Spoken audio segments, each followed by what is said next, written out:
Good morning students.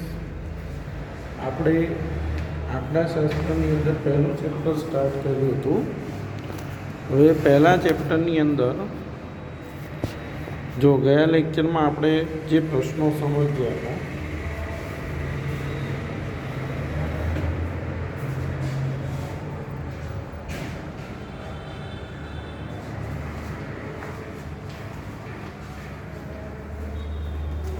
બરાબર છે.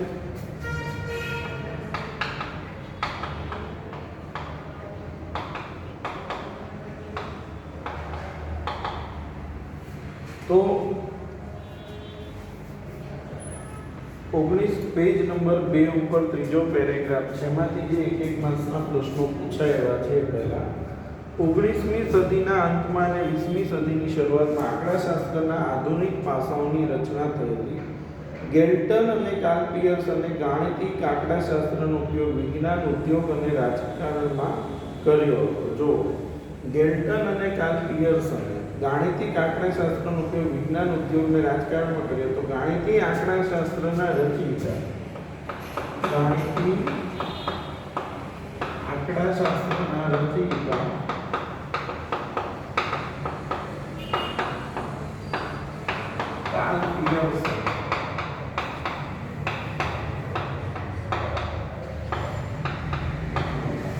ગાણિતિક આંકડાશાસ્ત્રના રચયિતા કોણ હતા? Karl Pearson. તેમણે ઇંગ્લેન્ડમાં ઉચ્ચ કક્ષાની આંકડાશાસ્ત્રીય પ્રયોગશાળાની તથા 1911માં લંડન ખાતે યુનિવર્સિટી કોલેજમાં સૌપ્રથમ યુનિવર્સિટીના આંકડાશાસ્ત્ર વિષયના વિભાગની સ્થાપના કરી હતી. બરાબર છે.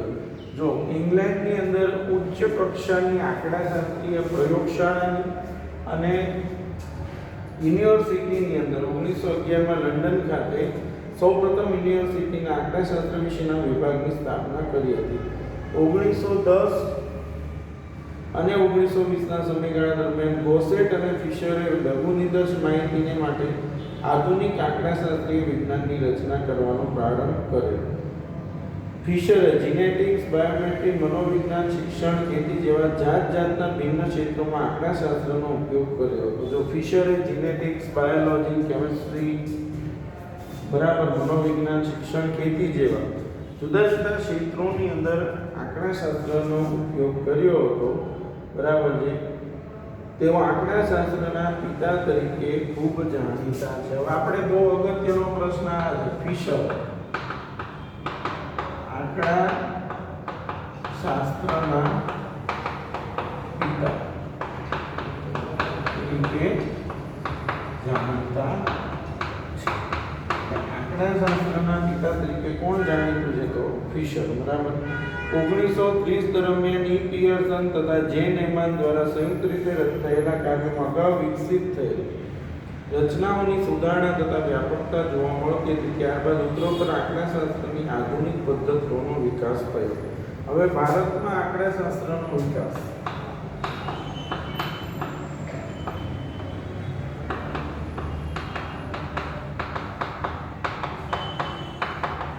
તો ભારતની અંદર આંકડાશાસ્ત્રનો વિકાસ. ભારતના જાણીતા આંકડાશાસ્ત્રી પ્રોફેસર પીસી મહાલનોબિસ. આપણે આ નામ બહુ યાદ રાખવાનું છે. પ્રોફેસર પીસી મહાલનોબિસ.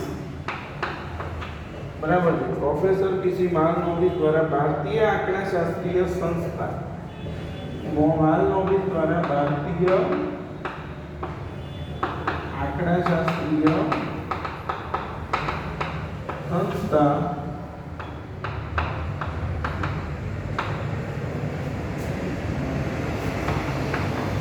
ઇન્ડિયન સ્ટેટિસ્ટિકલ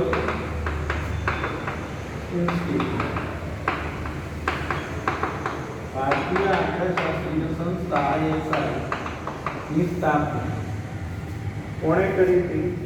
પ્રોફેસર પીસી મહાલનોબિસે 1931માં કોલકાતા ખાતે 1931માં કઈ જગ્યાએ? કોલકાતા ખાતે સ્થાપના કરી હતી. બરાબર છે. અને તેમણે 1941માં કોલકાતા યુનિવર્સિટીમાં સૌપ્રથમ અનુસ્નાતક કક્ષાએ કોલકાતા યુનિવર્સિટીમાં અનુસ્નાતક કક્ષાએ આંકડાશાસ્ત્ર વિષયની શરૂઆત કરી હતી. 1950માં મહાનોબિસ દ્વારા પ્રસ્તુત કરાયેલ રાષ્ટ્રીય નિદર્શ તપાસને સરકાર દ્વારા માન્ય કરવામાં આવી અને માહિતી એકત્રીકરણનો પ્રથમ તબક્કો 1950માં શરૂ થયો હતો. અન્ય સંસ્થા ભારતીય ખેતી વિષયક આંકડાશાસ્ત્ર સંશોધન સંસ્થાનું પણ ભારતના આંકડાશાસ્ત્રના વિકાસમાં ખૂબ જ યોગદાન રહેલું છે. વિષયનો અર્થ મર્યાદા ઉપર આધારિત આંકડાશાસ્ત્ર સૌપ્રાંત વ્યાખ્યાઓ સૂચિ WF ઇન્ફોક્સે 1935માં એકત્રિત કરી હતી. પણ હવે આપણો અગત્યનો પ્રશ્ન, જો આપણે આ ત્રણ પ્રશ્ન, એક બે આ ત્રીજો કીધો, હવે ચોથો અગત્યનો પ્રશ્ન, ક્રોક્સ્ટન અને કાઉડનના મતે આંકડાશાસ્ત્રની વ્યાખ્યા. ક્રોક્સ્ટન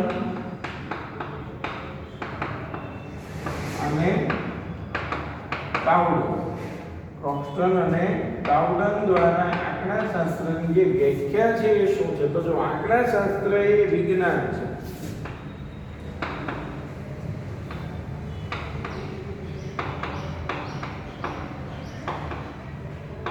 આંકડાશાસ્ત્ર એ વિજ્ઞાન છે જે આંકડાકીય માહિતીનું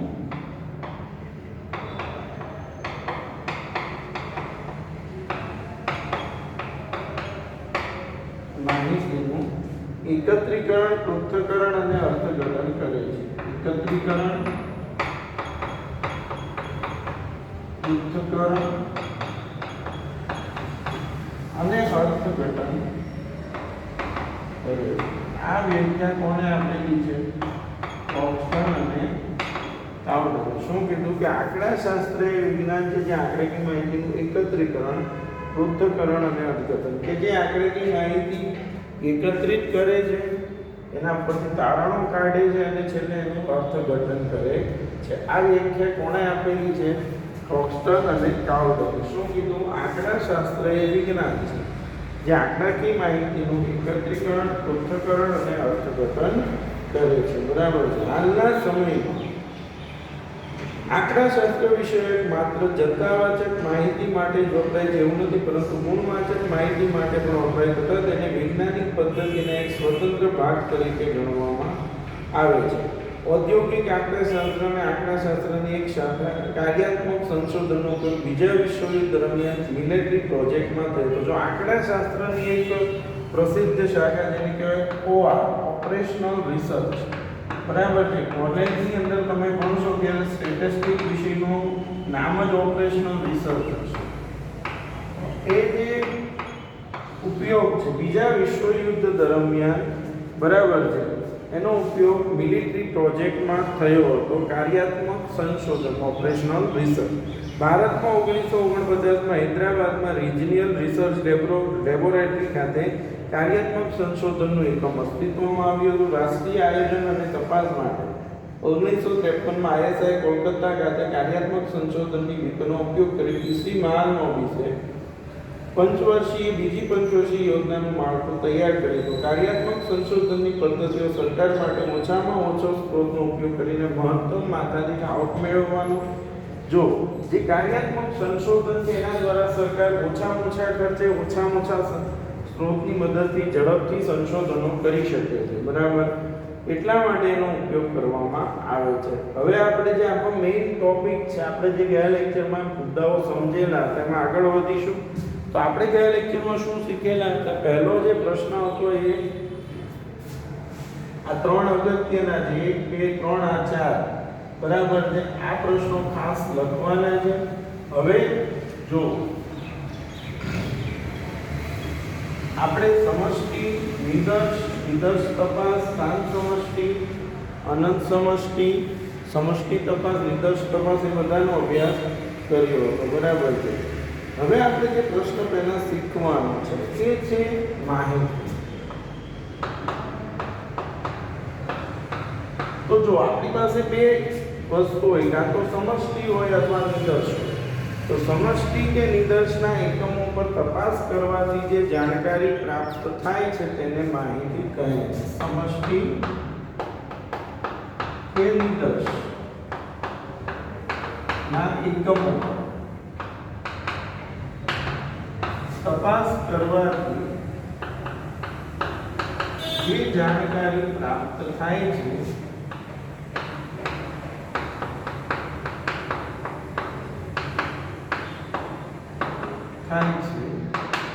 તેને નિદર્શ કહે, તેને માહિતી કહે છે. એટલે જો તમે કાં તો સમષ્ટિઓ અથવા તો નિદર્શ એની તપાસ કરો એટલે જે જાણકારી મળે તેને શું કહે છે? માહિતી કહે છે. બરાબર છે. હવે માહિતી મેળવવા માટેના ચલ બે હોય. એક છે સંખ્યાત્મક ચલ. જે ચલ સંખ્યામાં દર્શાવી શકાય, સંખ્યામાં દર્શાવી શકાય તે સંખ્યાત્મક ચલ કહે છે.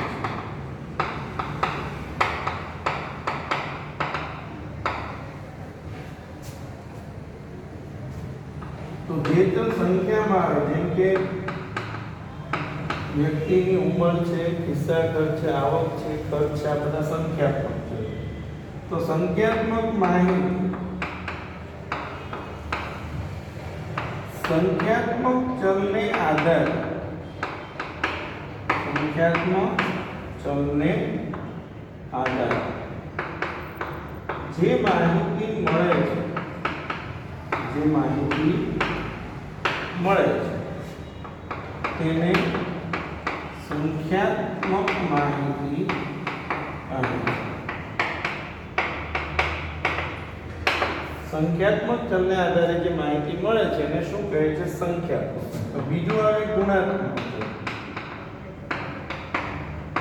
હવે વિદ્યાર્થીઓ સમજો, આમાં અને આમાં શું ફરક છે? તો જે સંખ્યામાં આવે સંખ્યાત્મક ચલ, પણ અમુક ચલ એવા હોય કે જેનું માત્ર વર્ણન થાય, જે સંખ્યામાં દર્શાવી શકાતા નથી. તો જે ચલ સંખ્યામાં ન દર્શાવી શકાય પરંતુ જેનું માત્ર વર્ણન કરી શકાય તેને ગુણાત્મક ચલ કે ગુણધર્મ કહે છે. એટલે ગુણાત્મક ચલ કે ગુણધર્મ, જે ચલ સંખ્યામાં ન દર્શાવી શકાય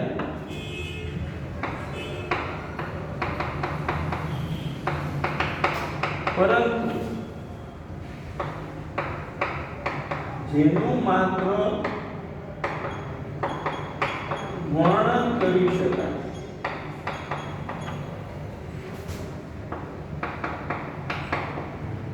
તેને ગુણાત્મક ચલ કે ગુણધર્મ કહે છે. અને ગુણાત્મક ચલ પછી આવે ગુણાત્મક માહિતી.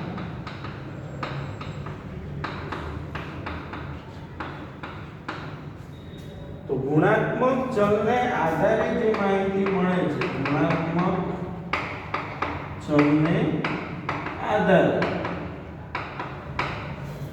જે માહિતી મળે છે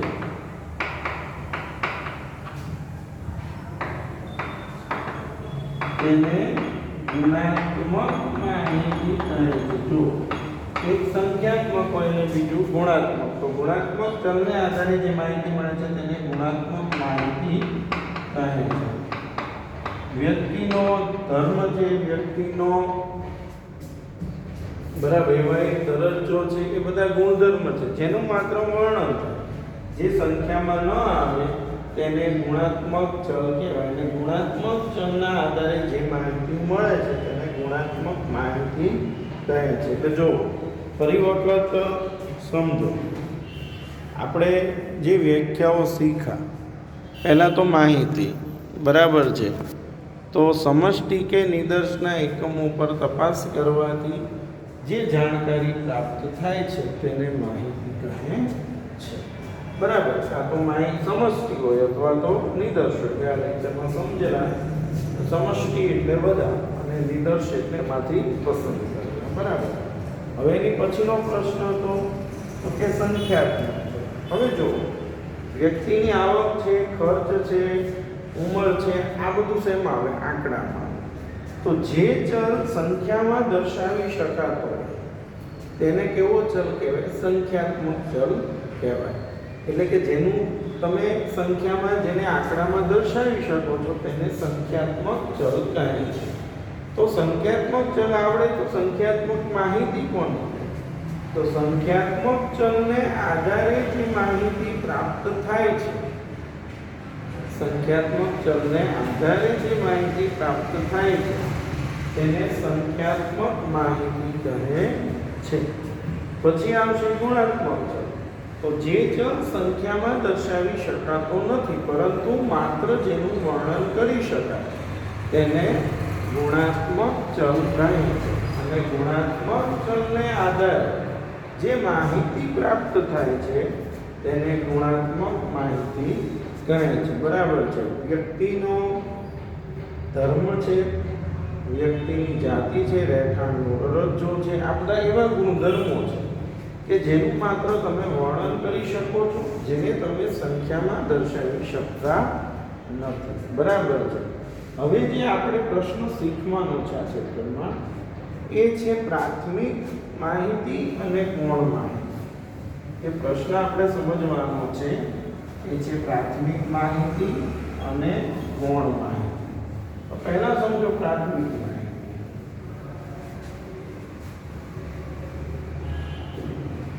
તો જે માહિતી, બરાબર,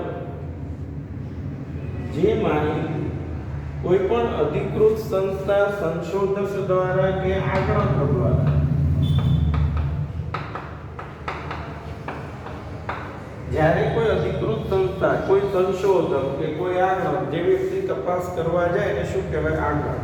જ્યારે કોઈ અધિકૃત સંસ્થા, સંશોધક કે આંકડક દ્વારા જે માહિતી પ્રથમ વખત મેળવવામાં આવે, કેટલામી વખત? પ્રથમ વખત જે માહિતી મેળવવામાં આવે છે તેને પ્રાથમિક માહિતી કહે છે. કે જ્યારે કોઈ અધિકૃત સંસ્થા, કોઈ સંશોધક કે આંકડક રૂબરૂ મુલાકાત લઈ અને જે માહિતી પ્રથમ વખત મેળવે છે તેને પ્રાથમિક માહિતી કહેવામાં આવે છે. દાખલા તરીકે દેશમાં દર 10 વર્ષે વસ્તી ગણતરી થાય છે તો એ પ્રાથમિક માહિતીનું ઉદાહરણ છે. બરાબર. ટૂંકમાં જે માહિતી પ્રથમ વખત મેળવવામાં આવે પ્રાથમિક છે. તો ગૌણ માહિતી શું છે? તો સમજી લો કે કોઈકે માહિતી મેળવેલી છે. ગૌણ માહિતી શું છે? તો જ્યારે કોઈ અધિકૃત સંસ્થા, સંશોધક કે આંકડકે કોઈ માહિતી મેળવેલી છે અને તેનો ઉપયોગ અન્ય કોઈ વ્યક્તિ કે સંસ્થા દ્વારા પોતાના હેતુ માટે કરવામાં આવે, કોઈ વ્યક્તિ કે સંશોધક માહિતી મેળવેલી અને તેનો અન્ય વ્યક્તિ કે કોઈ સંશોધક સંસ્થા દ્વારા તેનો ઉપયોગ કરવામાં આવે તો તેને ગૌણ માહિતી કહે છે. એટલે પહેલા પ્રાથમિક માહિતી અને પછી ગૌણ માહિતી. બરાબર છે. એટલે ગૌણ માહિતી શું છે? જ્યારે કે અધિકૃત સંસ્થા, સંશોધક કે આંકડક જે માહિતી મેળવેલી હોય એનો જ્યારે કોઈ અન્ય વ્યક્તિ ઉપયોગ કરે છે તો તે ગૌણ માહિતી કહેવાય છે. બરાબર છે. દાખલા તરીકે વસ્તી ગણતરીનો અહેવાલ છે, સરકારે વસ્તી ગણતરી કરી હોય એનો અહેવાલ, એનો કોઈ અન્ય વ્યક્તિ પોતાના હેતુ માટે ઉપયોગ કરે તો એ ગૌણ માહિતી કહેવાય. બરાબર છે. જો વિદ્યાર્થીઓ આજે પ્રશ્નો સમજ્યા, આવતા લેક્ચરમાં પ્રાથમિક માહિતી અને ગૌણ માહિતીનો જે તફાવત છે એ પ્રશ્નનો આપણે અભ્યાસ કરીશું. બરાબર છે. આજે જે પ્રશ્નો સમજ્યા છે એ બધાએ બુકમાં લખી લેવાના છે. Thank you.